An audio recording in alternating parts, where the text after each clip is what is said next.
जय हिंद दोस्तों। देखिए, जैसा कि दोस्तों आप लोग जानते हैं कि भारत के हर राज्य में ग्रामीण बैंक है, लेकिन सबका दोस्तों नाम कुछ अलग अलग है। जैसे कि झारखंड में इसका नाम कुछ अलग है, बिहार में कुछ अलग नाम से जाना जाता है, हो सकता है यूपी में आपका किस नाम से जाना जाता है आप बताइएगा कमेंट में। तो हर राज्य में इसको अलग अलग नामों से जाना जाता है, लेकिन है ये ग्रामीण बैंक। ठीक है, तो ग्रामीण बैंक में दोस्तों स्टेट वाइज जितना भी अभी हम पोस्ट बताएंगे, जो वैकेंसी निकल के आ रही है ऑफिस असिस्टेंट पोस्ट के लिए, जिसको एक तरह का क्लर्क बोल सकते हैं। ठीक है, सैलरी दोस्तों जबरदस्त मिलता है और बाकी बैंकिंग वैकेंसी की तुलना में इसका सिलेबस इजी है, कॉम्प्लिकेटेड ज्यादा नहीं है। इंग्लिश से आप बच सकते हैं, इस पे हिंदी और इंग्लिश दोनों का ऑप्शन है। आप चाहो तो हिंदी ले लो, इंग्लिश को छोड़ दो। लेकिन अदर बैंकिंग एग्जाम में ऐसा ऑप्शन नहीं मिलता है, आपको इंग्लिश लेना ही पड़ेगा, इंग्लिश का एग्जाम देना ही पड़ेगा।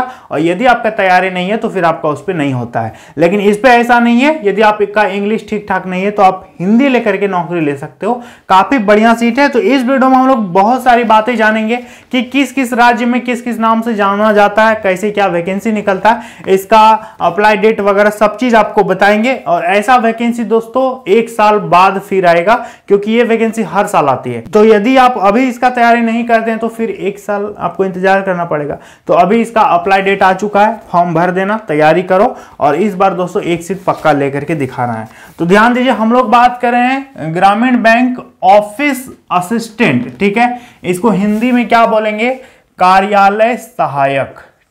ठीक है ना, कार्यालय सहायक। तो देखिए, इसका विभाग की यदि बात करेंगे, डिपार्टमेंट क्या हो गया, इसका डिपार्टमेंट हो गया ग्रामीण बैंक। ठीक है ना, ग्रामीण बैंक। इसका एग्जाम कौन कंडक्ट करवाएगा, तो एग्जाम कंडक्टिंग जो बॉडी है उसका नाम है IBPS। ठीक है, यही आपका एग्जाम लेती है। ठीक है, तो देखिए, यदि पोस्ट की बात करेंगे दोस्तों, तो ये तो फिक्स है कि आपका पोस्ट जो है 5500 प्लस आपका सीट निकलेगा। ठीक है, 5500 मिनिमम हमने बताया, क्योंकि इतना सीट लगभग हर साल आ ही जाता है। ठीक है, अब इस पे बात कर लेंगे पद का। तो इस पे कई तरह का सीट रहता है। एक होता है ऑफिस असिस्टेंट का। ठीक है, इसके बाद दोस्तों एक होता है ऑफिसर स्केल 1। ठीक है, इस तरह से स्केल 1 स्केल 2 कई तरह का सीट रहता है। लेकिन जो सबसे इजी, सबसे बढ़िया, सबसे आसान, बिना झंझट का जो सबसे बढ़िया जॉब है वो है ऑफिस असिस्टेंट। ठीक है, ये एक तरह का क्लर्क है। इसका सिलेक्शन प्रोसेस बहुत सिंपल है। तो यदि आप फॉर्म भरिएगा ना, तो आप गौर कीजिएगा कि सबसे ज्यादा स्टूडेंट इसी के लिए फॉर्म भरेगा, ऑफिस असिस्टेंट के लिए। समझ में आ गया। तो इस पे बात करेंगे दोस्तों, फी कितना लगता है फॉर्म भरने के लिए। तो देखिए, इस पे दोस्तों जनरल, OBC, EWS इनको 875 रुपए पेमेंट करना पड़ता है। बाकी SC ST को दोस्तों केवल 175 ही पेमेंट करने की आवश्यकता होती है। क्लियर है। अप्लाई डेट की बात करेंगे दोस्तों, तो ध्यान से सुनिएगा। 1 जून को फॉर्म आ रहा है, 1 जून 2024 को। लास्ट डेट रहेगा 28 जून 2024। ठीक है, मतलब 25-26 दिन आपको फॉर्म भरने के लिए समय दे रहा है, ज्यादा टाइम इस पे नहीं मिलता है। अभी हम बहुत सारा इसका डिटेल आपको समझाएंगे, लेकिन 1 तारीख को बहुत सारी बातें आपको हम बताएंगे, 1 जून को। इसलिए चैनल को सब्सक्राइब करके रखिएगा। मेरा नाम है मोहन, आप देख रहे हैं मोहन सर यूट्यूब चैनल। इस चैनल पर हर प्रकार के सरकारी जॉब्स का इंफॉर्मेशन आपको मैं बढ़िया ढंग से लिख करके समझाता हूं। तो आप सब्सक्राइब करना मत भूलिएगा, इस वीडियो को लाइक भी कर दीजिएगा। ठीक है, तो देखिए, योग्यता की बात करेंगे, कौन कौन विद्यार्थी इसके लिए फॉर्म भर पाएगा। तो किसी भी सब्जेक्ट में आपका यदि ग्रेजुएशन होगा तो आप यहां पर फॉर्म को अप्लाई कर पाएंगे। और हाँ, परसेंटेज वगैरह का भी कोई दिक्कत नहीं होता है, आप केवल नॉर्मल पास होने चाहिए, आप यहां पर सिलेक्शन ले सकते हैं। ठीक है, अब इस पे बात करेंगे दोस्तों, सैलरी कितना मिलता है। तो देखिए, सैलरी की यदि बात करेंगे दोस्तों, तो सैलरी काफी जबरदस्त मिलता है। सबका सैलरी अलग अलग है। ऑफिस असिस्टेंट का अलग है, ऑफिसर स्केल 1 का ज्यादा है, स्केल 2 का ज्यादा है। तो यदि दोस्तों ऑन एन एवरेज यदि इसकी सैलरी की बात करेंगे, तो अप्रोक्स दोस्तों आपका 40,000 प्लस आपको सैलरी यहां पर दिया जाएगा। ठीक है, और ये सैलरी जो है हर साल कुछ ना कुछ इस पे इंक्रीमेंट होता रहता है। ठीक है, हर साल कुछ ना कुछ सैलरी आपका बढ़ता रहेगा। और इस पे दोस्तों रेगुलर इंटरवल में डिपार्टमेंटल एग्जाम देकर के आप इस पे प्रमोशन भी ले सकते हो, और विभागीय प्रमोशन तो होता ही होता है। ठीक है, तो काफी बढ़िया इसका प्रोसीजर होता है। बात करेंगे सिलेक्शन प्रोसीजर दोस्तों, चयन प्रक्रिया इसका क्या रहेगा, इस पे कैसे आपका प्रोसेस है, क्या क्या होने वाला है, तो ध्यान से सुनिएगा। इस पे मेजर 3 स्टेज से आपको होकर के गुजरना होगा। पहला दोस्तों आपका पीटी है, ठीक है, जिसको बोलते हैं प्रिलिमिनरी टेस्ट, प्रारंभिक परीक्षा। दूसरा आपका मेंस है, जिसको बोलते हैं मुख्य परीक्षा, ठीक है। तीसरा नंबर में आपका क्या होगा, डीवी होगा, डॉक्यूमेंट वेरिफिकेशन, और आपका सिलेक्शन हो जाएगा। एक चीज भाषा को लेकर के बहुत सारे स्टूडेंट कमेंट कर रहे थे कि सर इस पे रीजनल लैंग्वेज का कुछ फंडा है क्या। तो देखिए, इस पे रीजनल लैंग्वेज आपको आना चाहिए। जैसे कि यदि आप गुजरात से भरते हैं तो आपको गुजराती आनी चाहिए, ठीक है। बंगाल से भरोगे तो बंगाली आनी चाहिए। कहने का मतलब आप अपने राज्य से भरो ना, हर राज्य में सीट रहता है, तो आप अपने राज्य से भरो, वहां पर आप नौकरी लो, ज्यादा दूर जाके फायदा कुछ नहीं है। इसके साथ ही साथ यदि आप अपने राज्य में नहीं भरना चाहते हैं तो आप हिंदी भाषी यदि स्टूडेंट हैं, जैसे यदि आप बिहार से हो तो आप यूपी, राजस्थान, झारखंड में भर दो, क्योंकि वहां भी हिंदी, यहां भी हिंदी चलती है। हालांकि यदि बिहार के हैं, आप कहोगे कि हम पश्चिम बंगाल में फॉर्म डालेंगे या फिर आंध्र प्रदेश में डालेंगे, तमिलनाडु में डालेंगे, तो फिर वहां पर आपको प्रॉब्लम हो सकती है, ठीक है। लेकिन जो हिंदी भाषी राज्य है, ठीक है, वहां पर आप फॉर्म भरो, कहीं से भी कोई दिक्कत नहीं है। ऐसे तो आप फ्री हो, कहीं भी फॉर्म भर सकते हो, कहीं भी नौकरी ले सकते हो।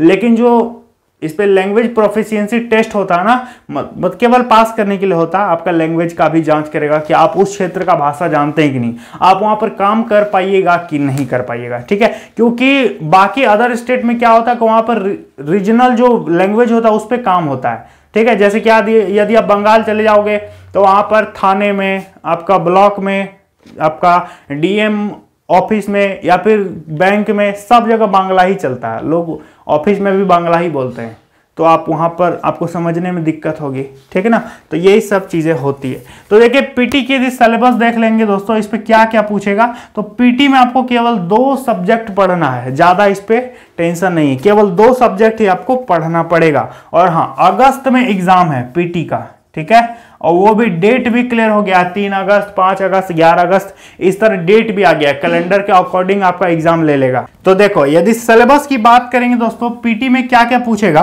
तो 80 क्वेश्चन पूछेगा पीटी में, ठीक है, 80 अंक, 80 question, 80 marks. Is that clear. इस पे 80 क्वेश्चन में से 40 क्वेश्चन दोस्तों रहेगा मैथ, 40 क्वेश्चन मैथमेटिक्स, जिसको कंपटीशन की दुनिया में बोला जाता है क्वांटिटेटिव एप्टीट्यूड, ठीक है। इसके बाद दूसरा नंबर आपका रहेगा दोस्तों, आपका 40 क्वेश्चन पूछेगा रीजनिंग से। रीजनिंग में आपका वर्बल और नॉन वर्बल दोनों प्रकार का रीजनिंग आएगा। समय आपको दिया जाएगा पौने घंटा, जिसको बोलते हैं 45 मिनट, ठीक है, 45 मिनट आपको टाइम मिलेगा। 0.25 की माइनस मार्किंग रहेगी, नेगेटिव मार्किंग भी होता है, ठीक है। तो पीटी निकालने के लिए केवल 2 सब्जेक्ट पढ़ना है, आपको रीजनिंग पढ़ना है और मैथ पढ़ना है। लेकिन यदि आप सोचते हैं कि ये सब पढ़ के मेरा सिलेक्शन हो जाएगा, तो आप गलत सोच रहे हैं, क्योंकि पीटी केवल क्वालिफाइंग होता है, मेंस से आपका मेरिट बनेगा, और मेंस में सब कुछ पढ़ना पड़ेगा, ठीक है। क्या क्या पढ़ना होगा मेंस में, हम आपको अभी समझाएंगे। तो ये हो गया पीटी पास कीजिएगा तो एक इनिशियल कट ऑफ बनेगा, फिर आपका बुलाएगा मेंस के लिए, मेंस का अलग से एडमिट कार्ड जारी होगा, ठीक है। तो अब हम लोग बात करते हैं मेंस का क्या सिलेबस है, ध्यान से देखिएगा तभी आप लोग समझ पाइएगा, ठीक है दोस्तों। तो देखिए, मेंस की यदि सिलेबस की बात करेंगे तो इस पे 5-6 सब्जेक्ट से क्वेश्चन पूछता है, ठीक है। सबसे पहले तो मेंस में 200 क्वेश्चन पूछेगा, 200 क्वेश्चन, 200 नंबर, समय देगा आपको 2 घंटा, 2 आवर्स, ठीक है। इस पे भी नेगेटिव मार्किंग रहेगा 1/4, ठीक है, 1/4, जिसको दूसरी भाषा में 0.25, ठीक है। तो ये आपका माइनस मार्किंग रहेगा। अब इस पे क्वेश्चन पूछेगा रीजनिंग, पहला हो गया रीजनिंग। देखो, रीजनिंग से पूछेगा 40 क्वेश्चन, लेकिन नंबर होगा 50 नंबर, क्लियर है। रीजनिंग से पूछेगा 40 क्वेश्चन, 50 मार्क्स। इसके बाद जीके और करंट अफेयर्स मिला के दोस्तों, आपका जीके और सीए मिला के 40 क्वेश्चन पूछेगा, 40 मार्क्स, समझ में आ गया। इसके बाद दोस्तों तीसरा नंबर में आपका रहेगा हिंदी या फिर इंग्लिश, आप जो भी लीजिए, हिंदी लीजिए या इंग्लिश लीजिए, ये आपका चॉइस है। इससे दोस्तों आपका पूछेगा 40 क्वेश्चन, आपका यहां पर देगा 40 मार्क्स, समझ में आ गया। इसके बाद तीसरा आपका रहेगा मैथमेटिक्स, जिसको बोलते हैं गणित, क्वांटिटेटिव एप्टीट्यूड। इससे दोस्तों आपका 40 क्वेश्चन पूछेगा, लेकिन मार्क्स होगा 50 मार्क्स, समझ में आ गया। इसके बाद 5वां सब्जेक्ट आपका रहेगा कंप्यूटर।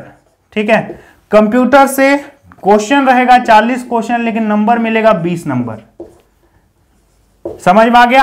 तो देखो यहां पर कितना हो गया दोस्तों, 40 और 40 80 और 20 100 और 50 50 100, तो 100 और 100 कितना हो गया, 200 क्वेश्चन हो गया, 200 मार्क्स हो गया, समय आपका 2 आवर्स हो गया, नेगेटिव मार्किंग 1/4 की हो गई। आपका एग्जाम सीबीटी मोड में लिया जाएगा। ठीक है, क्लियर है? तो इसी से आपका मेरिट बनेगा। तो यदि आपको नौकरी चाहिए, फाइनल सिलेक्शन चाहिए, तो इन सारे सब्जेक्ट्स पर आपको फोकस करना है। रीजनिंग और मैथ तो पीटी में भी है, मेंस में भी है, लेकिन मेंस में आपको जीके भी पढ़ना है, करंट अफेयर्स भी पढ़ना है, और कंप्यूटर पढ़ना है, और हिंदी पढ़ना है, या फिर इंग्लिश पढ़ना है। आप जो भी लेना चाहते हो ले लेना। आप मुझे कमेंट में बताइएगा कि यदि आपको मौका मिले इसको भरने का, तो आप क्या लीजिएगा, हिंदी लीजिएगा या फिर इंग्लिश लीजिएगा। देखते हैं कितने हिंदी लेने वाले हैं और कितने इंग्लिश लेने वाले हैं। आप कमेंट बॉक्स में अपना ओपिनियन बताना। ठीक है, अब देखो, अब हम आपको इसका बताते हैं दोस्तों कि जॉब प्रोफाइल वगैरह क्या रहेगा, पोस्टिंग आपका कहां पर होगा। तो ध्यान दीजिएगा, देखिए जॉब प्रोफाइल की यदि बात करेंगे, जॉब प्रोफाइल, ठीक है, तो जॉब प्रोफाइल आपका नाम क्या है कि ग्रामीण बैंक में ऑफिस असिस्टेंट का आप काम करोगे।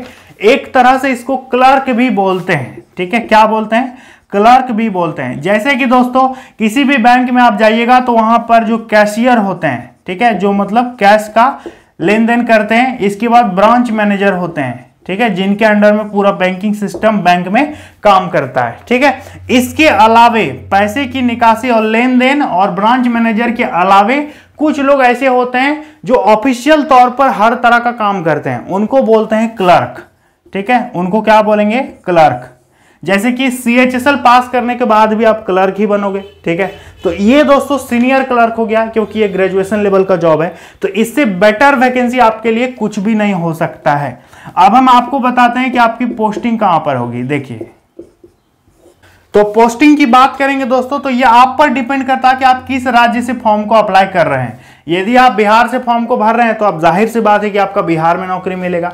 तो फॉर्म भरते वक्त ही आपको पता चल जाएगा कि आपका जॉब कहां पर होने वाला है। ठीक है, वहां पर पोस्ट प्रेफरेंस दे दीजिएगा। जैसे जैसे आप पोस्ट प्रेफरेंस भरोगे, जिस जिस राज्य को पहला प्राथमिकता दीजिएगा, वही राज्य में आपका हो जाएगा। 1 नंबर और 2 नंबर वाला तो एकदम कंफर्म आपको मिल ही जाएगा। तो ये आप ही बताइएगा कि आपका पोस्टिंग कहां पर हो सकता है। ठीक है, तो ये आप पर डिपेंड करता है, और काफी मस्त दोस्तों सैलरी मिलता है। और हाँ, एक चीज, इस पे छुट्टी वगैरह का भी आप लोग पूछ रहे थे कि सर इस पे क्या सिस्टम होता है। तो देखिए, बैंकिंग सेक्टर में थोड़ा सा तो प्रेशर रहता ही है, लेकिन आपको दोस्तों वीकली छुट्टी तो मिलेगा ही मिलेगा, जो संडे वगैरह होता है संडे का। इसके बाद जो भी हॉलीडेज है, ठीक है, वो आपको दिया जाएगा। साथ ही साथ जितना भी तरह का CL CPL EL छुट्टी होती है वो आपको दी जाएगी। ठीक है, तो काफी बढ़िया वैकेंसी होती है। इसके अलावा ही दोस्तों 1 तारीख को आपको हम डिटेल में इंफॉर्मेशन प्रोवाइड कर देंगे, तो आप चैनल को सब्सक्राइब करके रखिएगा, और इसका PDF हम टेलीग्राम ग्रुप में आपको शेयर कर देंगे,